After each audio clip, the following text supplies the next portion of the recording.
नमस्कार दोस्तों, मैं रवि आपका फिर से स्वागत करता हूं अपने चैनल रवि टेक स्टूडियो पे।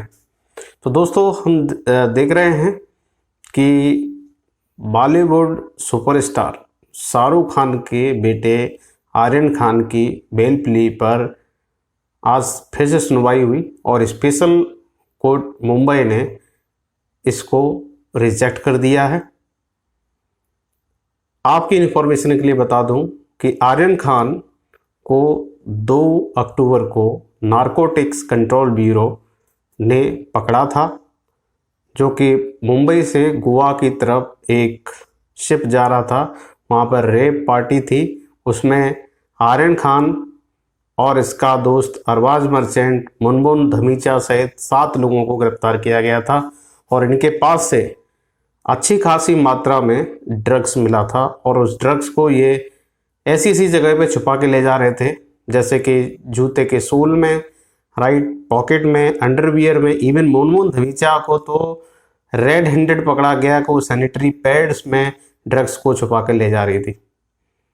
तो नारकोटिक कंट्रोल ब्यूरो के पास में बहुत सारे ऐसे एविडेंसेस हैं जिनके बेस पर इन सबको बहुत लंबी जेल हो सकती है। और हालांकि आज जब ये इसमें डिबेट चल रही थी मुंबई स्पेशल कोर्ट में, तो उस डिबेट में एक बात और खुल कर के आई और फाइनली जज साहब को ये एक्सेप्ट करना पड़ा कि accused number 1 that is called Aryan Khan बहुत लंबे टाइम से इस ड्रग्स से रिलेटेड धंधे से जुड़ा हुआ है और खुद एक ड्रगिस्ट है और लंबे टाइम से इसका कंज्यूमर है। उसके व्हाट्सएप मैसेज से ये क्लियर दिखता है कि he was talking to some other unknown person और बल्क क्वांटिटी में ऑर्डर्स की बात हो रही थी। तो इसमें इंटरनेशनल ड्रग रैकेट का भी अंदेशा जाता है कि ये सब लोग शायद बहुत बड़े इंटरनेशनल ड्रग रैकेट का भी हिस्सा हो सकते हैं। तो आज जब बेल प्ली को रिजेक्ट किया गया, उसमें यही दलील दी गई जज की बेंच ने बोला कि it can not be denied that all these accused may be the part of international drug racket।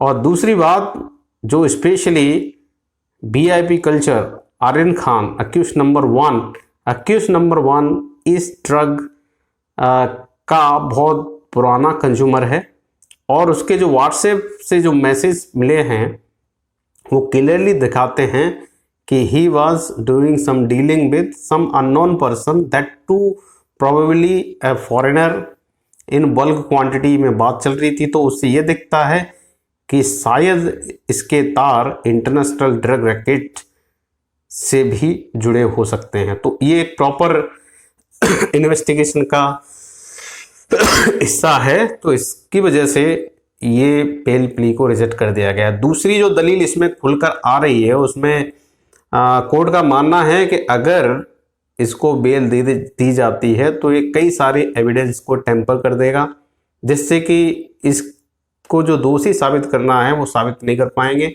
और हो सकता है अगर ये बेल पे होगा तो दोबारा से यही काम फिर से ये कर सकता है। तो फिलहाल ये भाई साहब आर्यन खान, मुनमुन धमीचा और इनके जो दोस्त है अरबाज मर्चेंट, इनके साथ 7 लोग और हैं।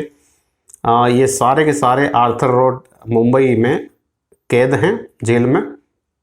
इनमें से 3 की आज सुनवाई हुई थी, मुनमुन धमीचा, अरबाज मर्चेंट और आर्यन खान। तीनों की बेल प्ली को स्पेशल कोर्ट ने रिजेक्ट कर दिया है।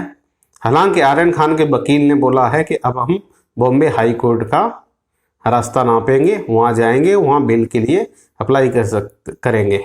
आप जा सकते हो, आप हाई कोर्ट क्या, आप सुप्रीम कोर्ट भी जा सकते हैं, पर जो गिल्टी है वो गिल्टी ही रहेगा।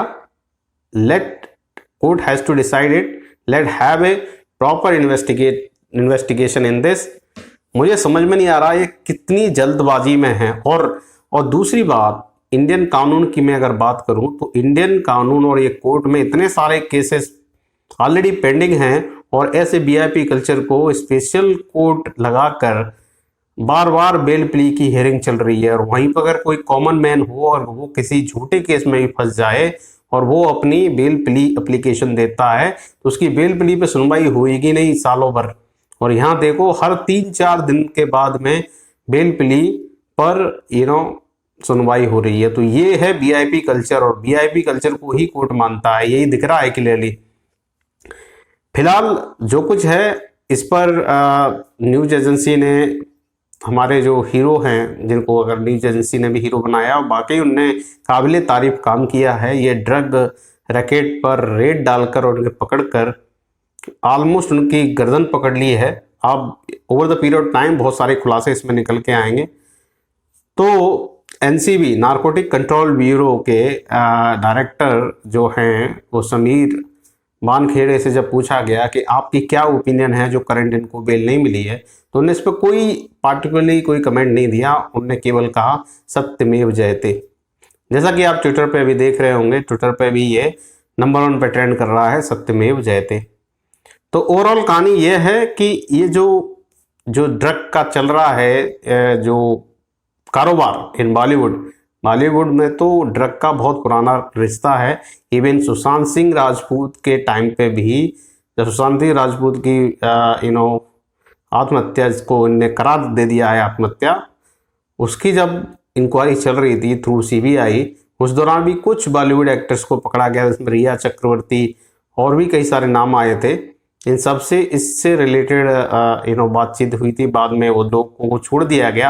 हालांकि अब जो पकड़े गए हैं इसमें पुराने लोगों के भी नाम आ सकते हैं। हालांकि एनसीबी उससे इनकार नहीं कर रहा है। एनसीबी को बहुत सारे तथ्य मिले हैं और बहुत सारे नाम उन्होंने अपनी रजिस्ट्री में डाल रखे हैं। धीरे धीरे और सारे नाम इसमें जुड़ते जाएंगे। बट बात ये आती है कि पूरी पुलिस रिमांड ना होने की वजह से, हालांकि एनसीबी को कस्टडी मिली थी आर्यन खान की from 2 October until 14 October, but ये बीच बीच में सुनवाई करवा रहे हैं, बेल प्ली के लिए अप्लाई कर रहे हैं। आप कर सकते हैं, this is your right, constitution इसका राइट देता है। बट इसका मतलब ये नहीं है कि आप प्रॉपर पुलिस इन्वेस्टिगेशन को भी रोकेंगे। और ये पुलिस इन्वेस्टिगेशन में रोक है एक तरह से देखी जाए। जब तक इसका प्रॉपर इन्वेस्टिगेशन नहीं हो जाता, अगर आपको लगता है कि आपका बेटा गिल्टी है, he has no connection with any kind of drug racket, then why are you worrying too much. और जब हम देख रहे हैं कि जब ये प्रॉब्लम हो गई, तो भाई जो देखो बॉलीवुड भांडों की बात मैं करता हूँ, बॉलीवुड भांडों का जमावड़ा लगा पड़ा है एसआर के घर पर, शाहरुख खान के घर पे। और बहुत सारे बॉलीवुड जिन्हें कई सारे लोग उनको हीरो मानते हैं, they are not hero in reality, वो नौटंकीबाज हैं, भांड कहूँगा, जो हमारा मनोरंजन करते हैं। तो बॉलीवुड में जो भी हीरो अपने आप को बोलते हैं वो सारे भांड हैं। एक्चुअली हमारे गाँव में कहावत है, भांडों को हम बुलाते हैं अपना मनोरंजन करवाने के लिए। ऐसे ही ये बॉलीवुड के जितने भी हीरो हैं वो सारे भांड हैं। तो भांडों का जमावड़ा लगा हुआ है एसआर के यहाँ पे, और बहुत सारे भांड उनके फेवर में भी आ गए हैं। कुछ लोग तो ये तक दलील दे रहे हैं कि बेचारा बच्चा 23 साल का बच्चा है, उसको शाहरुख खान की वजह से टारगेट किया जा रहा है। और कुछ तो इससे भी नीचे जा रहे हैं, वो कह रहे हैं he is belonging to minority section, that's why people are harassing them. अरे भैया, हमारा उनसे कोई पर्सनल प्रॉब्लम नहीं है, और ना ही जज साहब का कोई पर्सनल प्रॉब्लम है उस बच्चे से। हालांकि आप उसको बच्चा बोल रहे हो, 23 इयर्स, आप किस बेस पर उसको बच्चा बोल रहे हो? पहली तो बात है कि he is having sense, right, he can understand what is right and what is wrong. 23 साल पे लोग ग्रेजुएशन कर जाते हैं, और ग्रेजुएशन के बाद में मेच्योरिटी लेवल बढ़ जाता है। तो he knows exactly what is wrong and what is right. तो उसमें बच्चा वाली दलील तो चलती नहीं है। दूसरी बात, ये रेड हैंडेड पकड़ा गया है, कोई डायरेक्टली किसी को ऐसे नहीं पकड़ लिया है, या शाहरुख खान की वजह से टारगेट नहीं किया गया इसके बच्चे को पकड़ लो भाई और उठा के इसके ऊपर केस कर दो, ऐसा कुछ नहीं किया गया है।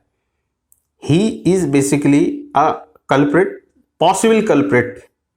अभी वो प्रॉपर इन्वेस्टिगेशन के बाद पता चलेगा whether he is a culprit और not, whether he has any connection with any kind of drug rackets, either domestic और इंटरनेशनल। ये तो अब टाइम बताएगा। Let have the proper investigation. आप इन्वेस्टिगेशन को होने दीजिए ना, आपको बेल की क्यों इतनी जल्दी पड़ी है? Let have discussion with NCB and your beloved son. जब ये सारी बातचीत होगी, प्रॉपर इन्वेस्टिगेशन होगा, तब बातें खुलकर आएंगी सामने। आप उसको छुपाने की कोशिश कर रहे हो। और जो ये बार बार बेल हियरिंग हो रही है, बार बार कोर्ट को मजबूर किया जा रहा है कि you just listen our bell, तो ये रॉन्ग है। देखो, रूल सबके लिए बराबर है, चाहे कॉमन मैन हो या वीआईपी हो। Rule is rule. Indian constitution से बड़ा कुछ नहीं और इंडियन लॉ से बड़ा कुछ नहीं। अगर आप इंडियंस हो, आपको लॉ मानना पड़ेंगे, सारे नियम मानने पड़ेंगे।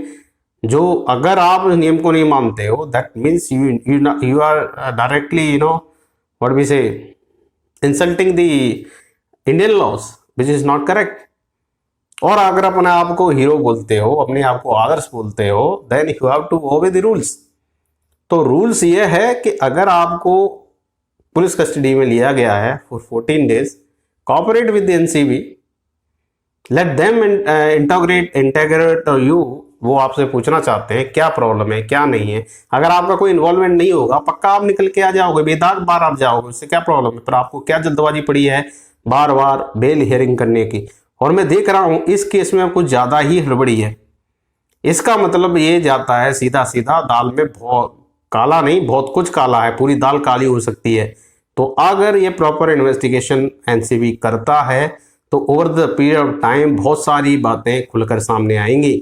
और इसमें केवल ये तो मुझे लगता है कि ये प्यादे हैं जो पकड़े गए हैं, टोटल 7, इंक्लूडिंग मुनमुन धमीचा, अरबाज मर्चेंट। जो मेन जो मछलियां हैं उनके नाम अभी तक पर्दे के पीछे हैं। जब ये प्रॉपर इन्वेस्टिगेशन होगा, सारे के सारे नाम खुलकर सामने आ जाएंगे। तो दोस्तों देखते हैं ओवर द पीरियड टाइम क्या होता है। ये एक नया अपडेट है। हालांकि इससे पहले भी 2-3 सुनवाई हो चुकी है बेल प्ली पर। हालांकि अब स्पेशल कोर्ट ने फाइनली इसको रिजेक्ट कर दिया है। अब नेक्स्ट जो मूव है आर्यन खान एंड पार्टी का, they are moving to the Bombay high court. तो देखते हैं बॉम्बे हाई कोर्ट इस पर क्या डिसीजन देता है। तो दोस्तों आज के लिए इतना ही। मिलता हूं अगले वीडियो में एक नए अपडेट के साथ। तब तक के लिए नमस्कार, जय भारत, वंदे मातरम।